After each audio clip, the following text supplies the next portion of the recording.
महाभारत काल में पांडवों के भतीजे भीम और नागकन्या मौरवी के पुत्र घटोत्कच के घर एक दिव्य बालक का जन्म हुआ। बारबारिक जन्म लेते ही उसके शरीर से तेज निकल रहा था। बाल्यकाल से ही उसमें अद्भुत शक्ति, समर्पण और नम्रता थी। बारबारिक माता दुर्गा के परम भक्त थे। उन्होंने कठोर तप करके मां दुर्गा को प्रसन्न किया। माता ने उनकी आराधना से खुश होकर उन्हें 3 अमोघ बाण और एक अद्भुत धनुष प्रदान किया। इन बाणों की अद्भुत शक्तियां थीं। पहला बाण लक्ष्य को चिन्हित करता, दूसरा बाण शत्रुओं को बांधता, तीसरा बाण पलक झपकते ही सबका संहार कर देता। इसी कारण बारबारिक को 3 बाणधारी कहा गया।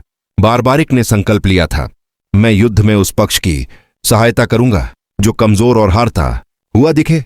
यह उनका धर्म और दया का व्रत था। जब महाभारत का युद्ध शुरू होने वाला था, बारबारिक भी अपनी माता से अनुमति लेकर युद्ध देखने और अपने वचन के अनुसार सहायता करने निकल पड़े। रास्ते में श्री कृष्ण उनसे मिले, लेकिन साधु ब्राह्मण के वेश में।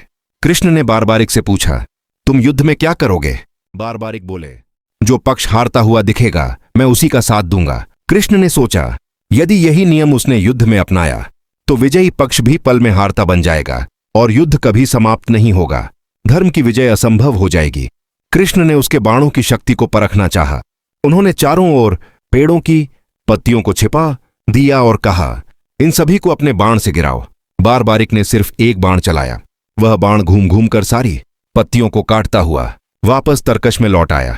कृष्ण समझ गए कि यह योद्धा अतुलनीय है। कृष्ण ने बारबारिक से पूछा, तुम्हारे बाण इतने शक्तिशाली हैं, युद्ध में किस पक्ष को विजयी करोगे? बारबारिक बोले, जो पक्ष युद्ध में कमजोर होगा मैं उसी का साथ दूंगा।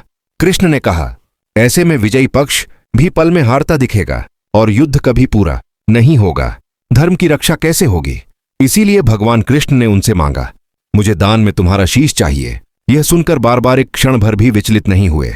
उन्होंने मुस्कुराते हुए कहा, प्रभु, यदि यह धर्म की रक्षा के लिए आवश्यक है तो मेरा शीश आपके चरणों में अर्पित है। बारबारिक ने स्वेच्छा से अपना शीश श्री कृष्ण को समर्पित कर दिया। सारा देवलोक इस बलिदान से स्तब्ध रह गया। कृष्ण अत्यंत भावुक हुए और बोले, तुम त्याग और वीरता में अद्वितीय हो। कलयुग में तुम श्याम नाम से पूजे जाओगे। तुम हारे का सहारा बनोगे। जिसकी कोई नहीं सुनता उसकी तुम सुनोगे। जो सच्चे मन से तुम्हें पुकारेगा उसकी मैं स्वयं मनोकामना पूरी करूंगा। कृष्ण ने बारबारिक के शीश को युद्ध भूमि के समीप एक ऊंचे स्थान पर स्थापित कर दिया ताकि वह पूरा महाभारत युद्ध देख सके।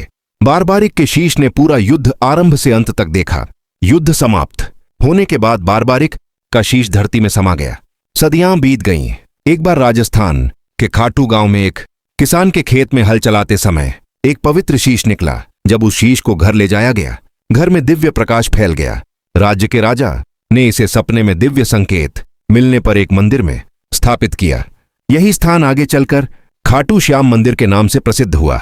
आज करोड़ों भक्त बार बार यही अनुभव करते हैं कि खाटू श्याम बाबा हारे का सहारा है।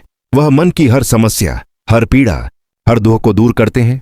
जो सच्चे मन से श्याम को पुकारता है उसे मार्ग अवश्य मिलता है।